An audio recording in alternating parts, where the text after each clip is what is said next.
Alright, it's part 3 of the dauntlesswriting.com's video series on how to make an author web page. Now we'll be linking SumoMe with Mailchimp. SumoMe is already installed in a previous video. So now we'll be going to Mailchimp.com and clicking on the new account, which is free. So to start with, just put in your name and email and username. I'll email, username and password. In order to get started, they won't charge you anything to begin with, but we won't be able to use many of the advanced things once you are quite far along with being an entrepreneur, but it's a good place to start. You can have about 2,000 followers, subscribers onto your list before they start needing to charge money to go further, so that's quite substantial already. So yeah, I've chosen the username to be the same as the email address. And okay, we're good. Let's create an account. The passwords, again, that strange thing, but they do guide you through how to make a password. Now they will send you an email to your the email address that you put in, and there you will go to the next screen. Well, from the link in the email to the next screen where you can put in a lot more detail. Now you can use the logins from your email address, or you can actually just go to Mailchimp itself and put in your username and password and log in normally, because your account is actually ready to go once you put in those details. Okay, so you put in your username and your password, you log in, save the password while we at it. Okay, now here, let's get started. This is the image that you'll get if you click on the link from the email. They want your first name, last name, normal stuff that you would expect to get from these types of programs. So just put in your details as normal. I'll just scroll down a little bit, get the rest of the details. Okay, it is quite thorough, and there's quite a lot of things that you need to put in. A bit of information about your company, how many people are working for it. It's not a huge amount of information that they want. They're not using it for, as far as I know, for any strange data mining stuff or whatever. But the fact is, just put in as much details as you like, because these details will actually pull through to when you create lists and email lists, and also to the bottom of emails that you send out. In the States, there are quite a lot of legislation involved with requiring this type of personal information on emails that you send en masse, or to clients or to people, due to their anti-spam laws. Now, depending on which, of course, country you're in, laws will apply or not apply. But for ease sake, I would rather just go with putting in as much information as possible. Okay. An important thing is I clicked on the subscribe to the Mailchimp getting started emails. They're a little bit further down. They are really good and will help you to get a lot more information on how to work with email lists. Okay, this is the interface that you're faced with once you're logged in and ready to go. There's a search function here, but that's not really necessary. You can create campaigns from here, but we're not going to be using this right now to create campaigns. We're going to be linking a list with SumoMe. So let's create a list first. You have no lists. Okay, create a list. There's a lot of tutorials on using this to do autoresponders and that kind of thing, but for now we just need a list. It's an academic site, so let's call it students. The from email is if you have an at your domain name type email address that you want to appear in the emails that you send, this is where you put it in, but you can literally put in any email that you own here, and it will say that the emails are from that email address. Your from name, of course, and then, oh, this message is just to remind people why they subscribed to your list. They give a few examples at the bottom, and I prefer to use the top one that they give. It's like, you are receiving this mail because you subscribed to this list on the website. You can put a special message there saying anything you like, really, but it's just to remind your readers why they're receiving this email. It's like, oh, you went to this site and you just opted in to get mail from me.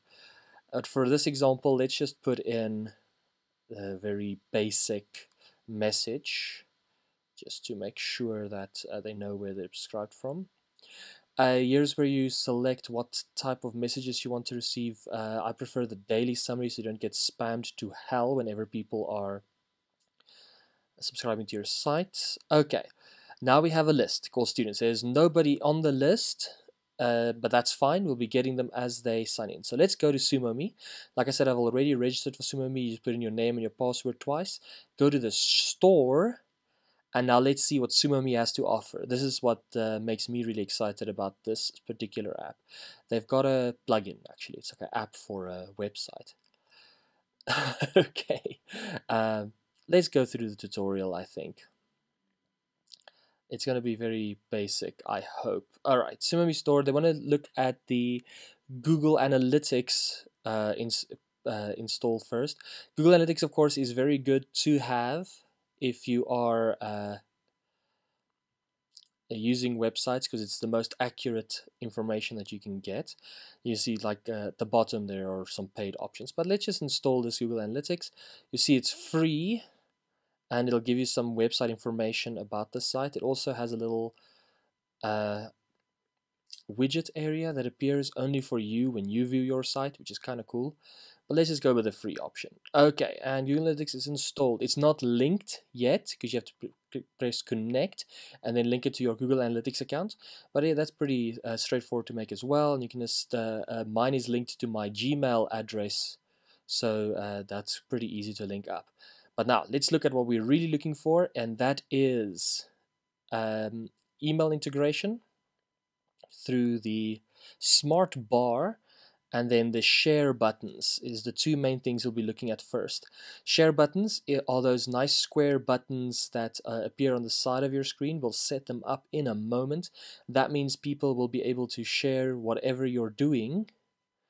Okay, so let's go to the free option and then set it up a bit. With the layout, and that's where the share buttons will appear. I prefer it on the right side, but yeah, it's up to you where you want. You can have the bottom, you can have it on the side there, you can have it anywhere where there's an option. And just make sure to press save. Okay, so now we have some more options of display rules when they appear, and then they're done, they're on there. And now we can say whether they be mobile optimized or and this is where you put in your Twitter handle and those types of services. You can attach a lot of accounts to this thing. Okay, and this is the kind of services that will display on your page. There are a bunch available, so don't go too crazy. Just pick the ones that you are most keen on, and you can change the color of the backgrounds, and well, let's pick the rounded one, that's fine. And then they'll display. Just remember to press save whenever you do things. Okay, now let's have a look at the other thing that we want to install. We'll have a look now at how that share buttons ended up looking like. Let's look at the smart bar, and this is where your mailing list integration is starting to come in. Install smart bar, and then let's get it set up. Okay, again, we're going with a free option. We can pay for it if we're getting really advanced, but for now, we just need to link it to Mailchimp. So you go to services, go to Mailchimp, and then go to connect. It'll ask you for a username and password, as they always do, and then that'll link these two services, which means whenever you set up a smart bar on your website, it'll be using Mailchimp to link to. Right, once it is connected, you can select the list that you made in the previous step and then look at the double opt-in button there. It is actually better to leave it on, as that'll ensure that the quality of your subscribers are a lot higher. Guys who just want a freebie will not double opt in. This is where you can change the design elements of your bar, the colors and the text that's in it and all those kinds of things. And let's have a look what it looks like on the site. Just keep the basic one for now.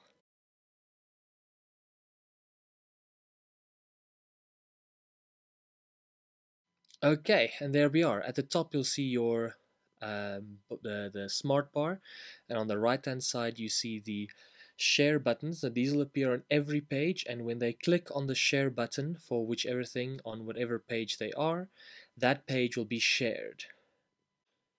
What is shared when you click the button will change on Yoast SEO when we deal with the pages themselves, which is the next video in this series. So thank you for watching. The next video will be on posts and pages, and then we'll do some SEO optimization. Thank you.